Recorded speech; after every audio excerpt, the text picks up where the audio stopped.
আল্লাহ নবী বলেছেন আনাসের মা তোমার হাতে কি? সেই সময় হযরত আনাসের মা উম্মে সুলাইম বলেছিলেন কালাত আআরিকুকা নাজালহু ফি তিবিনা ওয়া হুয়া মিন আতিয়াবি তিবে।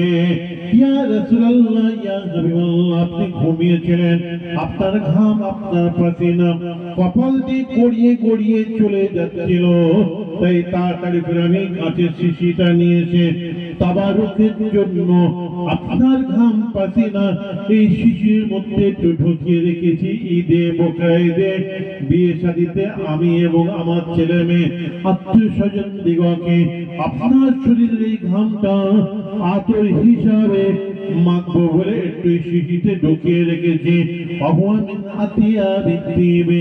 ইয়া রাসূলুল্লাহ, ইয়া হাবিবাল্লাহ, আপনার এই ঘামের মধ্যে আপনার এই পাসিনার মধ্যে এত সুগন্ধ, এত সুগন্ধ, এত সুবাস, এত সুবাস আমি আনাসের মা জীবনে কোনো আতরের মধ্যে শুই না। আপনার ঘামের মধ্যে এত সুগন্ধ, এত সুবাস আমি জীবনে কোনো আতরের মধ্যে শুই নাই। যারা বলে নবী আর আমরা তো একই, নবীও মানুষ আমরা মানুষ, তাদের গা থেকে এত দুর্গন্ধ, এত দুর্গন্ধ। পাঁটার গা থেকে যেমন গন্ধ, পাঁটা ছাগল আমাদের নয়, যারা বলে নবী আমরা তাদেরকে বলছি, তাদের ঘাম থেকে পাঁটা ছাগলের গায়ে যেমন গন্ধ বেরোয়, পাঁটা ছাগলের মতো গন্ধ বের হয়। আর আল্লাহ নবীর ঘাম থেকে মিশকাম্বার আতরের খুশবু বার হয়ে বলেন সুবহানাল্লাহ। এই নবী কেমন মানুষ ছিলেন এর উপরে যদি আলোচনা করা হয় সারা রাত কেটে যাবে। উহুদের ময়দানে আল্লাহ নবীর উপরে বর্ষার মতন তীর বর্ষণ হচ্ছিল। আমার রাসূল পাকের সাহাবা হযরত আবু তালহা রাদিয়াল্লাহু তাআলা আনহু আল্লাহ নবীর শরীরের উপরে নিজের পিঠ দিয়ে এইরকম করে গাঁট করেছিলেন, আর তীর বর্ষণ হচ্ছে। কিতাবের মধ্যে লেখা আছে হযরত আবু তালহা রাদিয়াল্লাহু তাআলা আনহুর পিঠের উপরে সেদিন এত তীর বর্ষণ হয়েছিল, এত তীর বর্ষণ হয়েছিল, হযরত আবু তালহা রাদিয়াল্লাহু তাআলা আনহুর পিঠটা একদম আটা চালনের মতন ঝাঁঝরা হয়ে গিয়েছিল। তবু নবীকে ছেড়ে কোথাও চলে যান না। সেদিন কাতাদা বিন নোমান রাদিয়াল্লাহু তাআলা আনহু আল্লাহর নবীর দলিলুল কদস সাহাবা নিজের পিঠকে আল্লাহর নবীর সামনে গাড় করে দাঁড়িয়েছিলেন। একটা তীর এসে নেজা এসে কাতাদা বিন নোমানের চোখে এরকম লেগে স্লিপ করে গেল। কিতাবে লেখা আছে চোখের মণিটা খুলে মাটিতে পড়ে গিয়েছিল। অনেক রাতের মধ্যে আছে চোখের মণিটা চামড়া শুদ্ধ ঝুলছিল। আল্লাহ নবী দিন দুনিয়ার বাদশা নিজের দত্ত মুবারকে করে নিজের হাতে করে কাতাদা বিন নোমানের চোখের জায়গায় সেটিং করে দিলেন, বসিয়ে দিলেন। বসিয়ে দিয়ে নিজের মুখ থেকে একটু থুতুবার করে লালাবার করে লাগিয়ে দিয়ে দোয়া চেয়েছিলেন। দোয়া চাওয়ার সঙ্গে সঙ্গে কাতাদা বিন নোমানের চোখটা আল্লাহর হুকুমে সেই দিন সঙ্গে সঙ্গে ভালো হয়ে গিয়েছিল। নবী আর আমার তো একই, বুঝতেছেন না কথা? যারা বলে একই, চোখে যদি কোনো শেকায়ত হয়, কারণ চোখে যদি পাওয়ার হয়, তো তার কাছে যে বলবেন যে একটু আল্লাহ নবী লালা মুবারক করে থুতু মুবারক করে লাগিয়ে দিয়েছিলেন, সঙ্গে সঙ্গে চোখটা ভালো হয়ে গিয়েছিল। তো তুমি একটু মুখের লালা একটু লাগিয়ে দাও না দেখি, তখন চোখটা ভালো হয়। ভালো কথা দূরের কথা, সঙ্গে সঙ্গে চোখটা পচে যাবে। গালে তো থুতু নাই, পান পরা, গুটকা, তিরাঙ্গা, রজনীগন্ধা, তুলসী, তালা, তাজা খৈনি, বুঝতে চান না কথা? আবার কি একটা বলছে মুসাফির নাকি, সে বলছে মুসাফির এসেছে। আমি মুসাফির কোথায় এসছে? এত রাতে আবার মুসাফির এলো, কোথায় থাকবে? খাওয়া দাওয়া করবে না, হবে ও মুসাফির ক্ষেত্রে মুসাফির গালে আছে। ও এত নাম বুঝতে না? আবার ছোট্ট ছোট্ট বালিশ বালিশ মতো দিয়েছে, মানে হাতে এরা মূল চাতে হবে না, মূল চাতে রেডি করা আছে, খালি এরকম করে দিয়ে দিচ্ছে। কি বলছে, চাইনি নাকি? না না হয়নি না, চাইনি বলে কি একটা নাম আছে, চাইনি বলে এরকম দিয়ে দিয়েছে। আর ওই থুতু যদি একবার লাগানো হয় চোখে, তো চোখ থাকবে, সঙ্গে সঙ্গে তো চোখটা পচে যাবে। তারপরে আবার আমলের ব্যাপার আছে, কত নামাজ, কত রোজা, কত কোরআন তেলাওয়াত, কত জিকির, কত আপনার তসবিহ, এই ব্যাপারে আছে। আমার ভাইরা, আবু রাফেকে কতল করতে গিয়ে আল্লাহ নবী সাহাবা, সংক্ষেপে বলছি, তিনতলার উপর থেকে, কেল্লার উপর থেকে হযরত আব্দুল্লাহ বিন আতিক রাদিয়াল্লাহু তাআলা আনহু পড়ে গেলেন। পড়ে গিয়ে একদম পাটা ভেঙে টুকরো টুকরো হয়ে গেল। কি করবেন, নিজের মাথার পাগড়িটা খুলে কোন রকম করে পায়ের মধ্যে বেঁধে ঘিচাতে ঘিচাতে জঙ্গলের মধ্যে লুকিয়ে পড়েছিলেন। রাতে বেলা দিয়ে খোঁজ দিয়ে ইসলামের দুশ্মন কাফেরদের সর্দার আবু রাফেকে কতল করে ভোর হয়ে গেল, তো বেরিয়ে নৌকে পড়েছিলেন। দিনের বেলায় খোঁজাখুঁজি হলো, এই জঙ্গলে পড়ে আছেন। ধরাধরিকে আল্লাহ নবীর সামনে নিয়ে আসা হয়েছিল। আল্লাহ নবী অনেক দোয়া চাইলেন। দোয়া চাওয়ার পর আল্লাহ নবী বলেছেন, উবসুত রিজলাকা ফাবাসাতু রাজি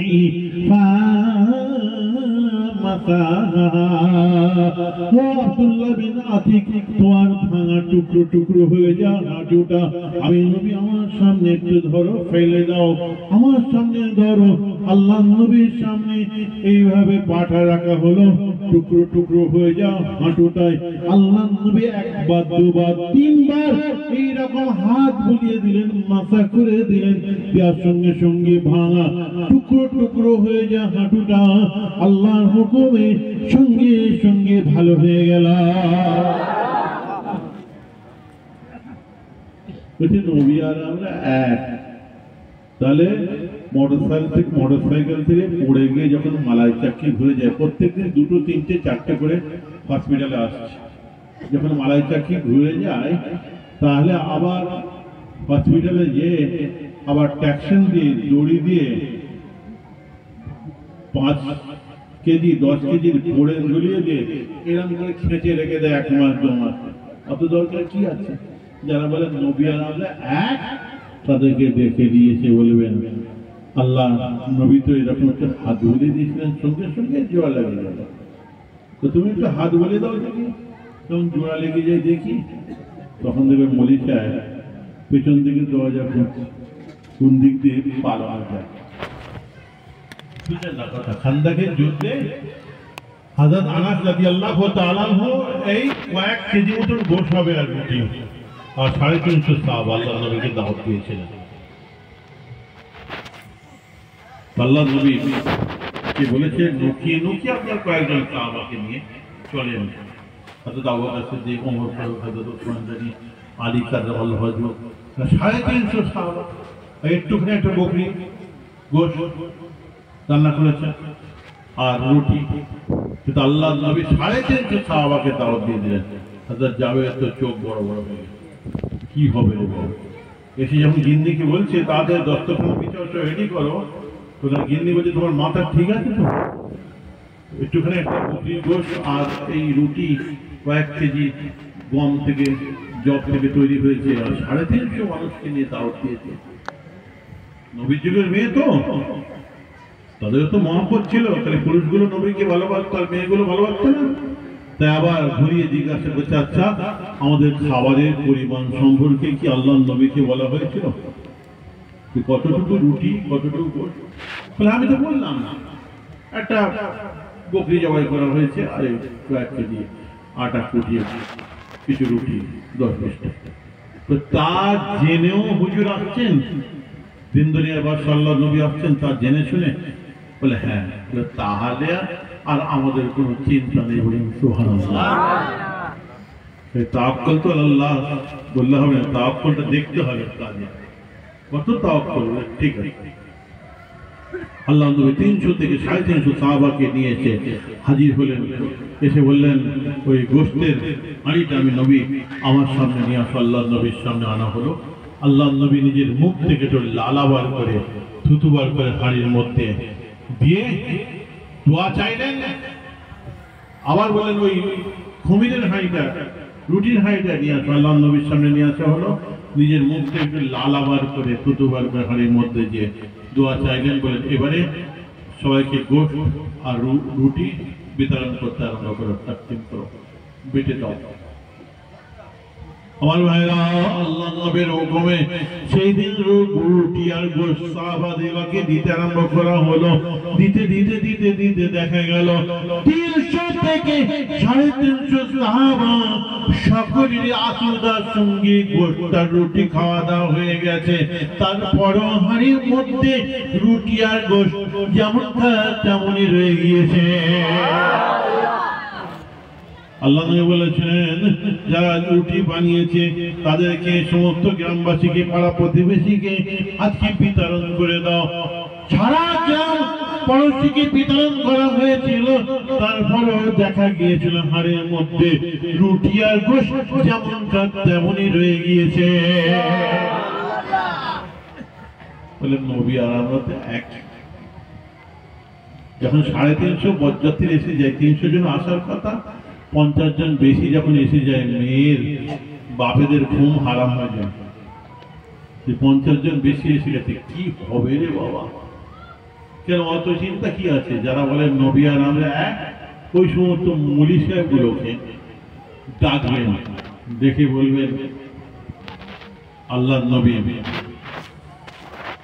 মুখের লালা দিয়ে দিয়েছিলেন খান্দকের যুদ্ধে। হাড়ির মধ্যে গোশত বরকত হয়ে গিয়েছিল, রুটি বরকত হয়ে গেছে। 350 সাহাবা খেয়েছেন, আরো খেয়ে 700-800 মানুষ খেয়েছেন। আর তুমি 50 জনকে খাওয়াতে পারবে না? একটু হাঁড়ির সেইটা ফাঁক করে একটু মুখ থেকে লালাবার করে একটু হাঁড়ির মধ্যে দিয়ে একটু বরকতের দোয়া চেয়ে দাও না ভাই। বরযাত্রী 50 জন বেশি এসে গেছে। তখন তো বলে মলি সাহেব পেছন দিকে দরজা করছে, কোন দিক দিয়ে দৌড়ে পালানো যায়। ভালো করে ঘিরে রাখবেন। পালানো ফাঁসলার তো অভ্যাসটা খুব ভালো আছে কিনা আমাদের, আমার ভাই নবীর সঙ্গে কারো তুলনা হয়? তাই কবিরাও কি সুন্দর কবিতার আকারে তারাও কিন্তু বলেছিলেন। আজ থেকে শত শত বছর আগে এর উত্তর কবিতার মাধ্যমে দিয়েছিলেন। মুহাম্মাদুন বাশারুন লাইসা কাল বাশারি ইয়াকুতুন হাজারুন লাইসা কাল হাজারি। কবি বলছেন ইয়াকুত পাথর পাথর, হিরে পাথর পাথর, মার্জান পাথর পাথর, চুনি পাথর পাথর, পান্না পাথর পাথর, গমের পাথর পাথর, নীলা পাথর পাথর। এইরকম এই সমস্ত দামি দামি পাথরগুলোর অনেক দাম, হিরে পাথরের অনেক দাম। আর আপনার আমার চন্দ্রেশ্বর রাস্তার ধারে, মিলন বাজারের রাস্তার ধারে, আর ট্রেন লাইনের ধারে হাজার হাজার স্টোন চিপ নুড়ি পাথর গড়াগড়ি যাচ্ছে, তাকেও বলে পাথর। আর হিরে পাথর কেউ বলে পাথর। তাই বলে আপনার আমার মতন রাস্তাঘাটে, তাই বলে রাস্তাঘাটে গড়াগড়ি যাওয়া পাথর আর হিরে পাথর, দুটো পাথর কি সমান হবে? ওই বলছে হিরে পাথর তার নাম পাথর, আর স্টোন চিপ নুড়ি পাথর তার নাম পাথর। কিন্তু একটা হিরের কত দাম? এক রতি যদি হিরে হয় তার মানে 10 লাখ টাকা দাম হবে। সেও পাথর, এও পাথর। তাই বলে ওই হিরে পাথর আর রাস্তাঘাটে গড়াগড়ি যাওয়া দুটো পাথর এক হবে না। সেরকম আল্লাহর নবীও মানুষ, আপনিও মানুষ, কথাটা কিন্তু এক মানুষ, মানব। তাই বলে আপনার আমার মতন রাস্তাঘাটে গড়াগড়ি যাওয়া মানুষ নবী নয়, গড়াগড়ি যাওয়া পাথর ঘিরে নয়।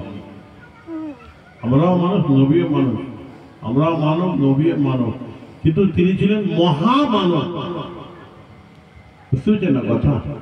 আল্লাহ নবীর শান, আল্লাহ নবীর বর্তমান। কবিরা বলেছিলেন, অর্থটা খালি বলে দিই। কবি বলেছিল 1000 হরিণ একটা ঘাটে পানি পান করে, একই ঘাস চিবোয়, একই ফল ফুল খায়, খেয়ে যখন 1000 হরিণ যখন পায়খানা করে লাদে, 999টা হরিণের পেট থেকে গু বার হয়, লাদি বার হয়, আর একই খাদ্যকে, একই ঘাসকে, একই ঘাস চিবিয়ে, একই পানি পান করে একটা হরিণের পেটের নারীর ভেতর থেকে মৃগনাভি আতর তৈরি হয়। রুটি হিসেবে বিক্রি হয়, এক রুটির দাম মনে হয় 12,000 টাকা। ওই সব হরিণের পেটের মধ্যে তো একই তো ছিল, কই মৃগনাভি হয় না তো, আর মিসকাম্বল হয় না তো। সেরকম আপনি আমিও খাওয়া দাওয়া করি, আপনি আমিও যা কিছু করি, ইবাদত বন্দেগী, খাওয়া দাওয়া যা কিছু করি, আমাদের শরীরের মধ্যে সেইগুলো যে 999টা হরিণের মতো নোংরা আর নোংরা হয়ে যায়, খারাপ আর খারাপ হয়ে যায়। আর আল্লাহ নবী যা কিছু করেন, খাওয়া দাওয়া করেন, আল্লাহ নবীর শরীর মুবারকের মধ্যে সেইগুলো গিয়ে নূর আর নূর হয়ে যায়। قد جاءكم من الله نور وكتاب مبين।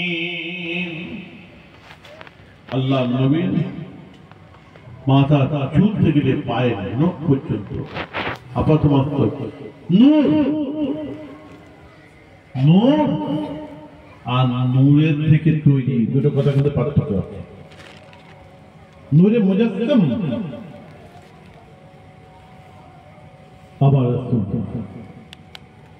আবু বকর রাদিয়াল্লাহু তাআলা আনহু, মুসলিম শরীফের হাদিস, মাওলানা রুম রাহমাতুল্লাহ আলাইহি হাদিসটা আবার ফারসিতে ব্যাখ্যা করেছিলেন। ফারসিতে আবার মুসলিম শরীফের রিওয়ায়াতটাকে ফারসিতে কি সুন্দর করে তিনি বলেছিলেন। बीबी अहमद राबू जहल बेगो जस्ट नक्शी करनी हाशिम से गो बीबी सिद्दीक कस्बा गुफ्ता आफता ऐ दशर की नई जगर भी खुश बता। আবু জহেল কমবক্তা ঘুরতে ঘুরতে আল্লাহ নবীর দরবার শরীফে এসে আল্লাহ নবীর নুরানি চেহারা মোবারকের দিকে আঙুলটা বাড়িয়ে বলেছিল, হাশিম বংশের মধ্যে এত বাজে কালো কুৎসিত একটা মানুষ জন্ম নেবে আমরা জীবনে কোনোদিন কল্পনাই করতে পারি না। বলুন নাউযুবিল্লাহ। এত বড় বেয়াদবিয়ানা কথা আমার রাসূল পাকের সাহাবা হযরত আবু বকর রাদিয়াল্লাহু তাআলা আনহু কি সহ্য হয়? সঙ্গে সঙ্গে উঠে দাঁড়িয়ে বলেছেন, ইয়া রাসূলুল্লাহ, ইয়া হাবিবাল্লাহ, আবু জহেল মিথ্যে কথা বলেছে। ইয়া রাসূলুল্লাহ, ইয়া হাবিবাল্লাহ, আমি আবু বকর যখন আপনার নুরানি চেহারা মোবারকের দিকে তাকাই, হুজুর আপনার নুরানি চেহারা মোবারকের মধ্যে আমি এত নূর দেখি, এত নূর দেখি, এত আলো দেখি, এত আলো দেখি। আপনার নুরানি চেহারা মোবারকের নূরের আলোর কাছে হুজুর চাঁদের আলো টেক খাবে না, আর সূর্যের আলো টেক খাবে না। আল্লাহ নবী বলেছিলেন, আবু জেহেলও ঠিকই বলেছে, আর আমার সাহাবা আবু বকর সিদ্দিকও ঠিকই বলেছে। আবার ইয়া রাসূলুল্লাহ, ইয়া হাবিবাল্লাহ, তা কি করে হতে পারে?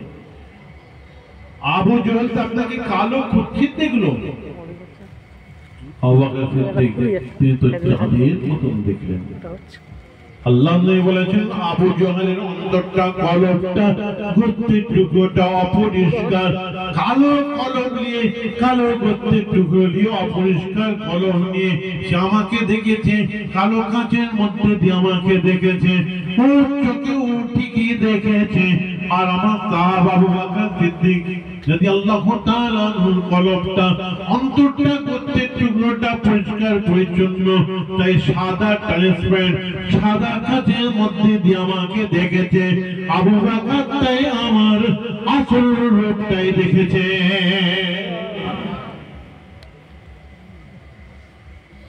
চোখ তো একই রকম ছিল, একই ছিল, দুরকম দেখা হলো। কি করি?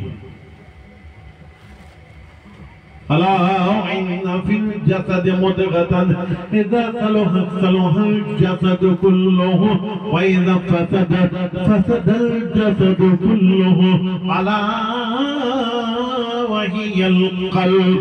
আল্লাহ বলছেন মানুষের শরীরের মধ্যে একটা গর্তের টুকরো আছে, সেই গর্তের টুকরো যদি পরিষ্কার পরিচ্ছন্ন পাক সাফ হয়, তার নামাজ রোজা ইবাদত বন্দেগী আমল খাওয়া দাওয়া দেখাশোনা সব পরিষ্কার পরিচ্ছন্ন পাক সাফ হবে, পরিষ্কার হবে। আর ওই গর্তের টুকরোটা যদি অপরিষ্কার থাকে, নোংরা থাকে, খারাপ থাকে, তার নামাজ রোজা ইবাদত বন্দেগী আমল দেখাশোনা খাওয়া দাওয়া সব অপরিষ্কার হবে, নোংরা হবে। আলা ওয়াহিয়াল কলব ওয়া মাসারা, ওই গর্তের টুকরোটার নাম হচ্ছে কলব। পীরেরা আমাদেরকে বলে বাবা ওই কলবটাকে পরিষ্কার করে, লা ইলাহা ইল্লাল্লাহ ধাক্কা মারা। এবারে ফ্যানটা একটু ঘুরিয়ে দিতে পারেন তো আমার দিকে, গলা বসে যায় বলে আগে আমি বারণ করেছিলাম, এবারে যাই। লা ইলাহা ইল্লাল্লাহ ধাক্কা মারতে হবে। তিনি আমাদেরকে বলে বাবা ঠিক আছে কলবটাকে, ঠিক আছে কলবটাকে পরিষ্কার করবে বাবা, কলবে ময়লা পড়ে গেছে। এই পাত্র যদি ছিদ্র হয়, আপনি যতই পানি ঢালেন সব নিচে দিয়ে বেরিয়ে চলে যাবে। তা আমাদের কলবটা সেটা হচ্ছে আমল রাখার পাত্র, সেই পাত্র যদি ঠিক না থাকে, আপনি নামাজ রোজা ইবাদত বন্দেগী আমলটা রাখবেন কোথায়? বুঝছেন না কথা? সেই কলবটাকে ঠিক করতে হবে, তবে নামাজের মধ্যে একগ্রতা আসবে। আল্লাহ নবী বলছেন লা সালাতা তাম্মা ইল্লা বিল হুদুর, হুদুরে কলব ছাড়া কোনদিন নামাজে কামিল হতে পারে না, আল্লাহ নবী বলেছেন। আমরা নামাজ পড়ছি, রোজা রাখছি, ইবাদত করছি, কোরআন তেলাওয়াত করছি, হজ করছি, আমাদের মন ঠিক থাকে না। মসজিদে গিয়ে ইমাম সাহেবের পেছনে দাঁড়ালাম, নওয়াইতুন উসাল্লিয়া লিল্লাহি তাআলা বলে হাফ মিনিট কি 1 মিনিট, তারপরে নামাজের মধ্যে যত বিবি বাল বাচ্চা, ঘর সংসার, হাঁস মুরগি গরু বাছুর, কলকাতা হাওড়াহাট বড় বাজার চন্দনেশ্বর, ওদিকে ঘটকপুকুর, ওদিকে বদরা, ওদিকে সোনারপুর, ওদিকে ঘটকপুকুর, সব ভুলে গেছে আমাদের মধ্যে। ঢুকে দিয়ে খেঁচাখেঁচি করছে, ওদিক থেকে টানছে, এই দিক থেকে টানছে। ইমাম সাহেব সালাম ফিরে দিল, আমরাও সালাম ফিরে দিলাম। তারপরে চিন্তা করছি যে কোথায় আছি, মসজিদে আছি না ঘরে আছি না কোথায় নামাজটা পড়ছি, মানে এমন চিন্তা করছিলাম। চিন্তা করতে করতে অন্য জগতে আমরা চলে গেছি। এইভাবে নামাজ পড়ে পড়ে আমাদের 70 বছর বয়স হয়ে গেল, 75 বছর হয়ে গেল, 60 বছর হয়ে গেল, 45 বছর হয়ে গেল, 50 বছর হয়ে গেল। নবীর মতন নামাজ পড়বেন না? সাহাবাদের মতন নামাজ পড়বেন না? তাবেঈনদের মতন নামাজ পড়বেন না? ইমামদের মতন, আইম্মাদের মতন নামাজ পড়বেন না?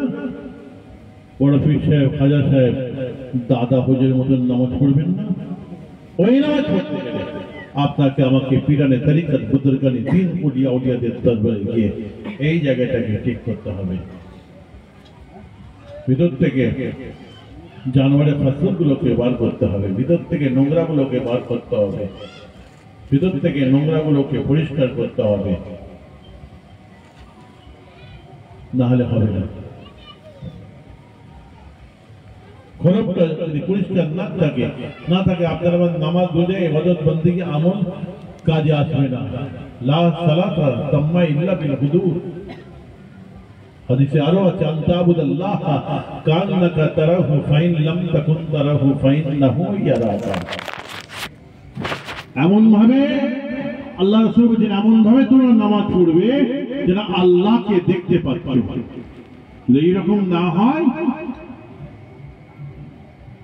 এই অন্তর যদি না তৈরি করতে পারো, অন্তত এইরকম মনে করো ফাইন্নাহু ইয়ারাকা, মানে আমি নামাজ পড়ছি, আমি আল্লাহকে দেখতে পাচ্ছি না তো কি হয়েছে?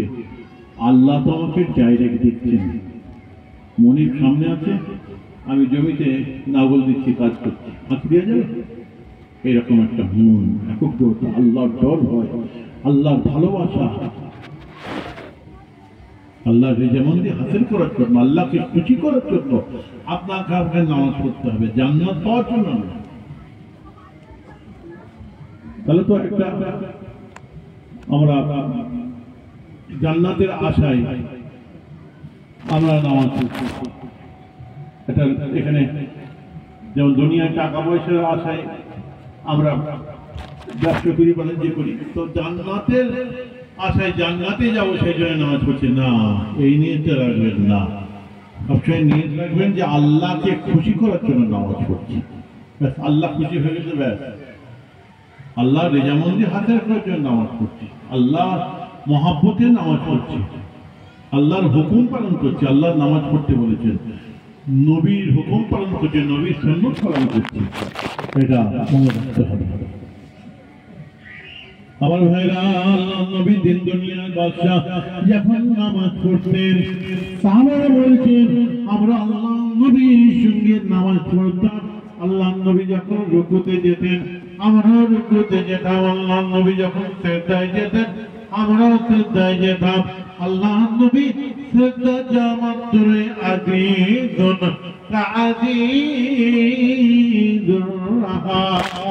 আল্লাহ নবী সিজদা জামাতরে, আল্লাহ নবীর বুকের ভিতর থেকে একটা চাঁদা ঘোরাবার মতন কান্নার ভয় ভয়ানি শব্দ আমরা শুনতে পেতাম। আল্লাহ নবী নামাজ পড়তেন, আল্লাহ নবী নামাজ পড়তেন, অন্তর কাঁদত। আমরা নামাজ পড়ি, আমাদের কান্না আছে, আমাদের কান্না আছে, আমাদের তো নামাজের মধ্যে কান্না আছে না। আল্লাহ নবী নামাজ পড়তেন, অন্তর কাঁদত।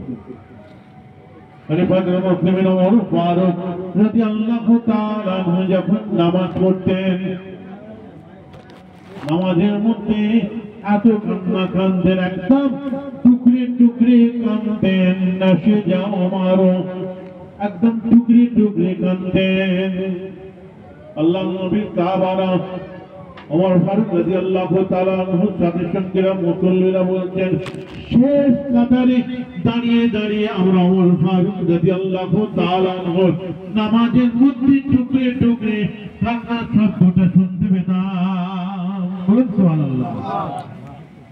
শেষ কাতারে দাঁড়িয়ে আমরা নামাজের মধ্যে কান্নার শব্দটা শুনতে পেতাম।